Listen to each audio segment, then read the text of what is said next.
malaking epekto sa Boston Celtics Aray ko! ang pagkawala ni Jason Tatum sa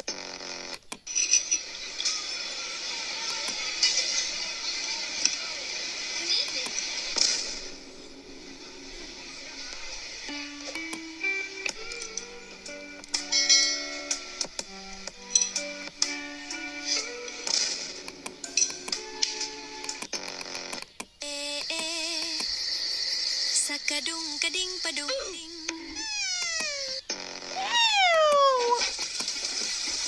Happy birthday to you. Hindi, kayo na punta.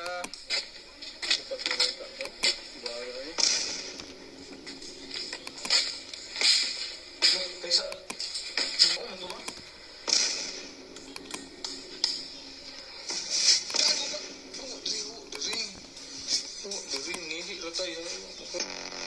Kuya, tama na yan, kuya. Ha? Tama na yan. Tama na. Ang layo. Saan yan?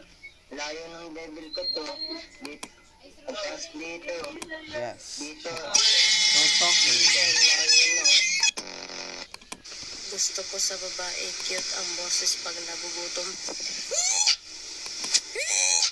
Si Po! Si Puy. Ikaw ba si Po? Anak natin or tuturuan pagsasabihan po natin sila kapag nananakit po sila ng hayop. Kasi Aaruhin ko eh! Aaruhin ko kayo lahat! Nakakabwisit na kasi! Nakakapagod na! Hindi kayo natututo hanggat hindi kayo sumisembro! Hanggat hindi kayo nagdidiskasa! So kung ako maging bilyonaryo, lahat kayo aaruhin ko! Sa langit wala ang bet. Sa langit wala ang bet. Sa mga bobot, wag po kayong mangungulangot. Pagkakagyan yung mukha nyo. Ha, hindi ka magiging Smurf o si Avatar kapag nangungangot. Hindi ka magiging Smurf o Avatar kapag nangulangot ka. Instead, kadiri lang yon. Walang epekto lang, kundi maliban sa pagiging kadlang. Na kung saan nga po ay kansilado na. Ay,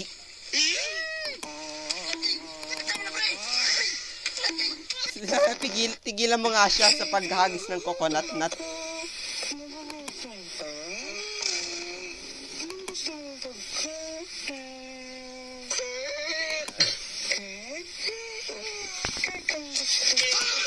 I wish. Adjusting to the changing Ma! needs and Ma, may tao! Pabili pong yelo. ilan? Dalawa. Pagbentahan mo na yan. Bun. May online nga eh. Dapat may isang taong magbenta para sa kanya. Aba, pinabili lang kita ng sabon. Nagsapatos ka pa, ha? Pakialam mo. Oh, pala sagot! Pangkuan ba? Gilbert Valdez pumapanay-panay. Dinikita naman ni Ryan Tugawin. Nasa harapan Gilbert Valdez. Hinahatang nito masasagad na kanya hanggang finish line. Ryan Tugawin nasa likuran. Nakabantay na at Peralta nakabantay dito kay Ryan Tugawin. Trey Matansino kaya mananalo dito sa ating na 3-man breakaway. 56-56 TMS. May IKEA ba doon? Saan ba to binidyo? Sa Pasay?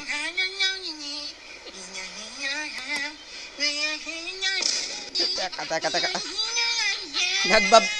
Nagpapadiri si Jollibee?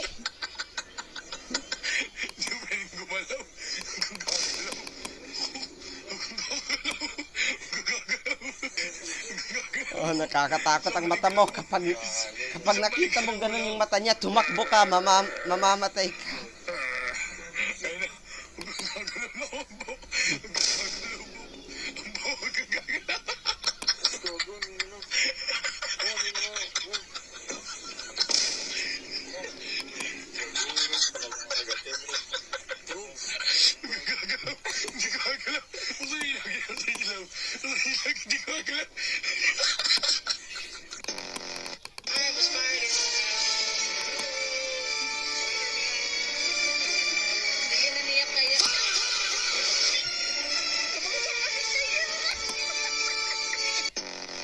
Bakit nga ba tayo umaakyat ng bundok?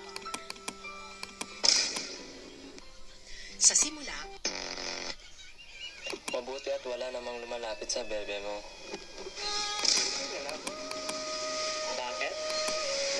Dapat